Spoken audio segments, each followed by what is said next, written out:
Highly anticipated games can sometimes be a double-edged sword, especially to critically acclaimed developers. If the game doesn't live up to the developer's reputation, it can sometimes come back and bite them in the end. That's the situation that's happened with Haze, Free Radical and Ubisoft's upcoming first-person shooter. While the game has an interesting concept, poor visuals, a weak plotline, and bad mechanics mar what would have otherwise been a really nice showcase for the PS3.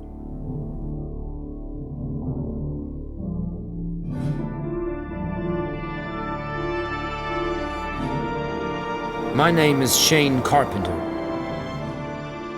I was born into a world of war.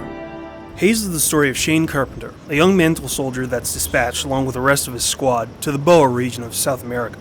Now, Mantle is the largest PMC in the world, and it has an army of enhanced soldiers boosted with a specialized supplement or drug known as Nectar. Mantle's been asked to go and pacify the region from a new radicalized group called the Promise Hand and its leader, a militant person known as Skin Coat, so named because he likes to supposedly skin and wear his victims. Unfortunately for Carpenter, he finds that his mission to supposedly liberate the hearts and minds of the indigenous people is not what it seems to be, and he finds himself defecting to the rebel cause and fighting against his former squad mates. Now, initially this seems like a pretty interesting premise for the game, but it's brought down by a feeble amalgamation of concepts such as making every single Mantel soldier a alpha male stereotypical jarhead that has absolutely no morality or sense of responsibility, and they just simply enjoy killing for killing's sake. I am so ready to liberate some natives! Hell yeah! Boosh! It's further distanced because Carpenter never really seems to expose himself to these emotions or these outbursts, which makes him stand out like a sore thumb compared to the rest of the people he's in his squad with. Dude, we knock these asses down like Skittles! It almost makes you wonder why he signed up to begin with, especially when, as you start to play on through the game, you realize what a wimpy character this is. He's always lost, he's always whining through his missions, and he never really has a sense of really wanting to take charge for what he's done. There's no reason why you'd even like this guy. Further widening this disconnect between Shane, Mantel troops, and the player is the deliberate attempt to tie a soldier's immorality to the use of nectar. This is obviously something that the developers decided to put in there as kind of a commentary on the Mantel troops' attempt of viewing the rest of the war as a video game as opposed to real life. Unfortunately, because you rarely ever see the supposed crash from the high, and the time that you do, it's really laughable and poorly handled. Everything seems forced and horribly acted, not exactly something that you really feel that you should care or even connect to. That was like taking candy from a cripple baby! I was all like pow, pow, pow, yeah! This is unfortunate because the mechanic of Nectar is actually pretty creative.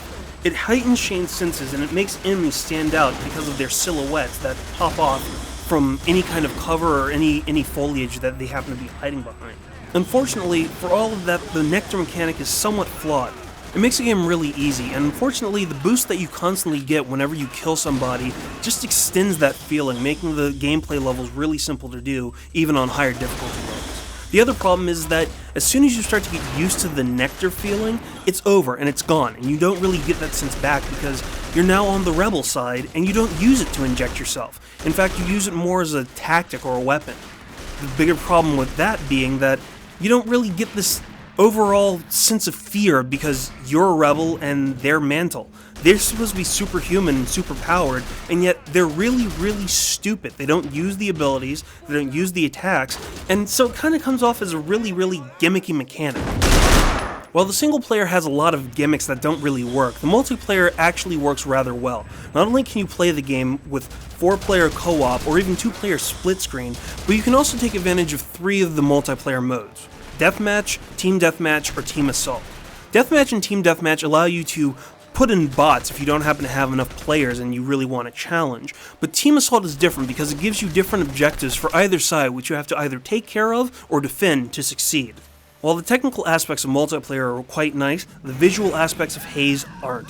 This is a very, very generic looking title, and something that doesn't really look like it appears on the PS3 well at all. In fact, it almost looks a little bit like a PS2 game, with the number of texture rips and texture tears, character pop-ins, and other visual inaccuracies that really don't show off this game very well. It probably has some of the worst fire textures that we've seen in a good 10-15 years, even harkening back to the 386 days on a PC.